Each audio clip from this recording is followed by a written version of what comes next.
Shalom kekasih Tuhan, saya percaya kekasih Tuhan dimanapun berada diberkati Tuhan dengan berkat kekuatan, kesehatan, damai sejahtera, sukacita berlimpah-limpah di dalam kehidupan kekasih Tuhan. Hari ini kita akan belajar dari satu tema firman Tuhan, yaitu status kita sebagai orang-orang percaya. Nah, sebelumnya mari sama-sama kita berdoa. Terima kasih Bapa di sorga, kami mau belajar firman Tuhan. Biarlah firman Tuhan yang kami pelajari ini menjadi kekuatan dan berkat di dalam hidup kami, di mana kami menjalani hidup di dunia ini. Terima kasih Tuhan, kami sambut firman Tuhan hanya di dalam nama Tuhan Yesus Kristus. Haleluya. Amin.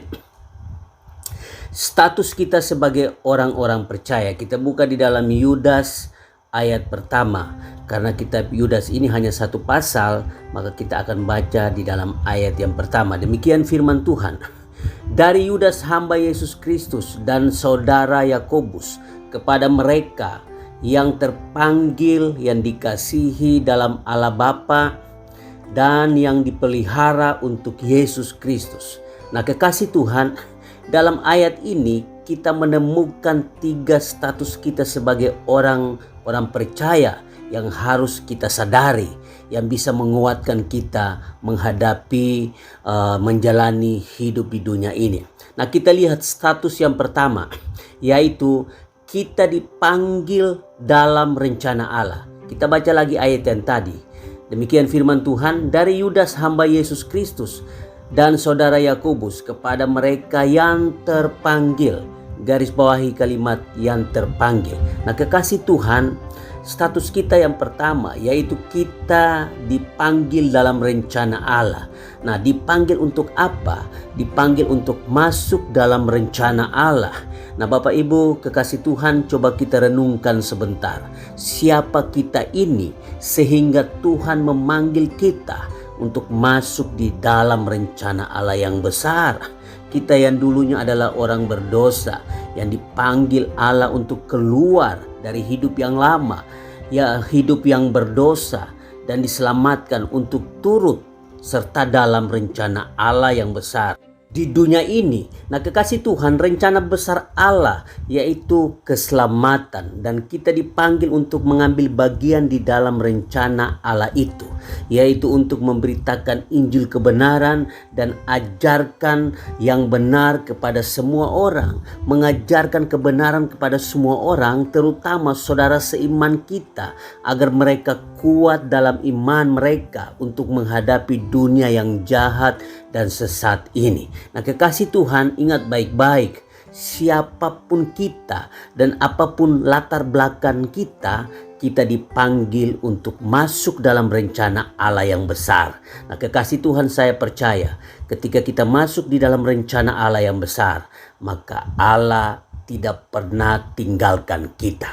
Nah, kita lihat status kita sebagai orang percaya yang kedua, yaitu kita adalah umat yang dikasihi Allah. Kita baca lagi di dalam Yudas ayat pertama. Dikatakan, dari Yudas hamba Yesus Kristus dan saudara Yakobus, kepada mereka yang terpanggil, yang dikasihi dalam Allah Bapa. Nah, cukup dulu sampai di situ, garis bawahi yang dikasihi dalam Allah Bapa.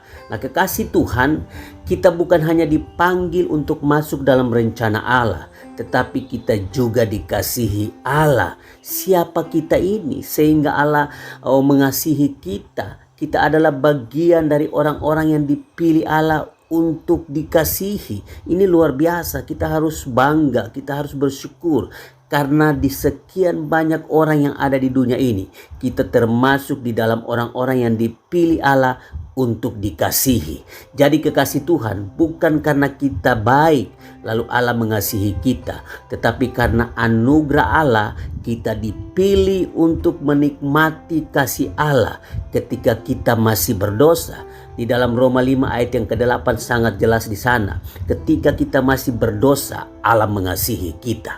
Nah, kekasih Tuhan, kita harus menyadari status kita sebagai orang percaya, yaitu kita adalah umat yang dikasihi Allah.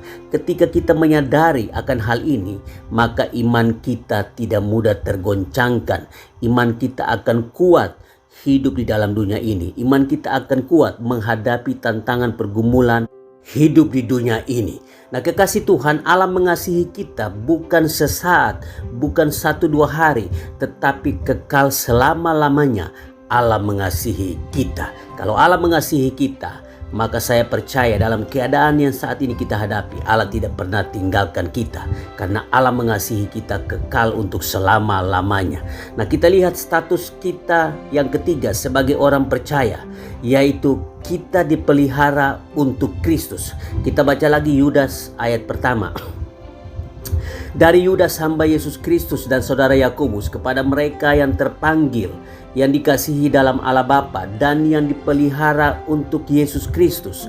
Garis bawahi kalimat "dan yang dipelihara untuk Yesus Kristus". Nah, kekasih Tuhan, kita bukan hanya dipanggil dalam rencana Allah dan dikasihi Allah, tetapi kita juga dipelihara untuk Yesus Kristus Tuhan kita. Nah, hal ini menunjukkan bahwa Allah yang kita sembah, Allah yang memilih kita adalah Allah yang bertanggung jawab dan yang memelihara kita untuk Kristus, bukan untuk kita.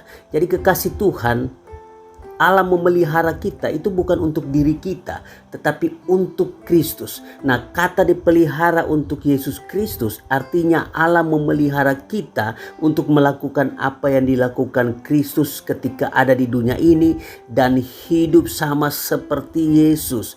Hidup sama seperti ketika Yesus hidup di dalam dunia ini, dan untuk melakukan kehendak Allah di dunia ini, yaitu memberitakan Injil, kabar keselamatan seperti yang dilakukan Yesus Kristus, dan mengajarkan kebenaran yang sesungguhnya, bukan yang palsu, agar orang percaya menjadi kuat dalam iman. Jadi kekasih Tuhan, kita dipelihara untuk Kristus, artinya bahwa kita melakukan apa yang dilakukan Kristus, kita melakukan apa yang diajarkan Kristus. Kita harus hidup sama seperti Kristus ketika hidup di dalam dunia ini. Nah, kekasih Tuhan, kalau Allah yang memelihara kita, buat apa kita khawatir? Buat apa kita takut, putus asa dan lain sebagainya? Karena pemeliharaan Allah itu sempurna bagi kita. Allah akan memelihara kita sampai kita hidup bersama-sama Kristus di sorga nanti. Sampai kedatangan Tuhan pada kali yang kedua. Allah akan memelihara kita kekal untuk selama-lamanya. Pemeliharaan Allah bagi kita sempurna adanya, tidak kurang apapun. Allah memelihara kita. Nah, kekasih Tuhan, kalau kita menyadari dan menghayati status kita sebagai orang-orang percaya, maka kita akan kuat berdiri di atas dasar iman yang suci di tengah-tengah dunia ini. Kita akan kokoh berdiri, kita akan mampu hidup di dalam dunia yang penuh dengan masalah, problem, musibah, pergumulan. Kita akan kokoh berdiri, kita akan kuat di dalam iman dan tidak mudah tergoncangkan. Nah, kekasih Tuhan, kalau kita ingin agar supaya kita kuat menghadapi dunia ini, maka kita harus menyadari, menghayati status kita sebagai orang-orang percaya, yaitu kita dipanggil, kita dikasihi, dan kita dipelihara Allah sampai Tuhan datang pada kali yang kedua. Ingat baik-baik kekasih Tuhan, kita dipanggil Allah, kita dikasihi Allah, dan kita dipelihara Allah sampai kedatangannya pada kali yang kedua. Kita adalah orang-orang yang sangat beruntung dan diberkati oleh Tuhan. Demikian pelajaran firman Tuhan hari ini. Tuhan Yesus memberkati kita semua. Mari sama-sama kita berdoa. Terima kasih Bapa di sorga, kami sudah belajar firman Tuhan. Biarlah firman Tuhan yang kami pelajari ini menguatkan kami untuk hidup di dalam dunia ini. Kami percaya Tuhan panggil kami, Tuhan mengasihi kami, dan Tuhan pelihara kami. Terima kasih Tuhan, sembuhkan yang sakit, kuatkan yang lemah, hiburkan yang susah, dan Tuhan tolong setiap kami. Di dalam nama Tuhan Yesus kami berdoa dan mengucap syukur. Haleluya. Amin. Tuhan Yesus memberkati kita semua.